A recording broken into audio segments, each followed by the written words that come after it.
ही पिसे कोणाची? मिनूचे घर शेतात होते. ती खेळता खेळता घरापासून खूप दूर आली. तिला 2 पिसे दिसली. तिने ती पिसे उचलली. तिला ती पिसे खूप आवडली. तिला वाटेत एक कोंबडी दिसली. मिनूला वाटले ही पिसे नक्कीच कोंबडीची असणार. म्हणून तिने कोंबडीला विचारले, कोंबडीताई कोंबडीताई, ही पिसं तुझी आहेत का? कोंबडीने पिसांकडे निरखून पाहिले. नाही ग बाई, ही पिसं माझी नाहीत, असे म्हणून कोंबडी खुराड्यात जाऊन बसली. कोणाची आहेत बरं ही पिसं? असे म्हणत मिनू एका झाडाजवळ आली. तिला झाडावर पांढऱ्या करड्या रंगाचे एक कबूतर दिसले. त्याला पाहून मिनूला वाटले, याची तर नाहीत ना ही पिसं? तिने कबुतराला विचारले, कबूतर दादा, ही पिसं तुझी आहेत का? कबूतर म्हणाले, नाही ग बाई, ही पिसं माझी नाहीत. कोणाची आहेत बरं ही पिसं? या विचारात मिनू पुढे निघाली.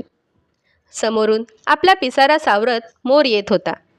त्याची ऐटदार चाल आणि रंगीबेरंगी लांबसडक पिसारा खूप मोहक दिसत होता. तिने आपल्या हातातली पिसे निरखून बघितली.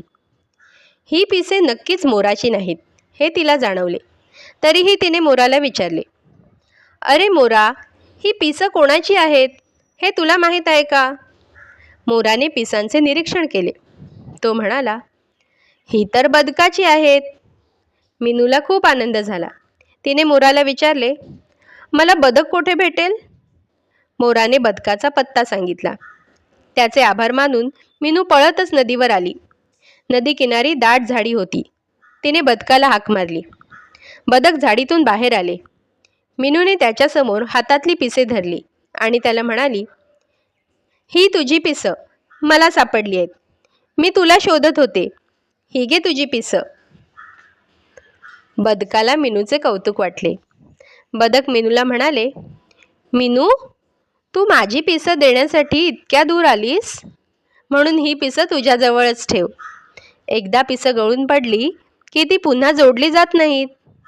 तुला अशीच वेगवेगळी पिसं सापडली तर ती तू सांभाळून ठेव. मिनू आनंदाने घरी आली. तिने बदकाने दिलेली पिसे आपल्या वहीत ठेवली.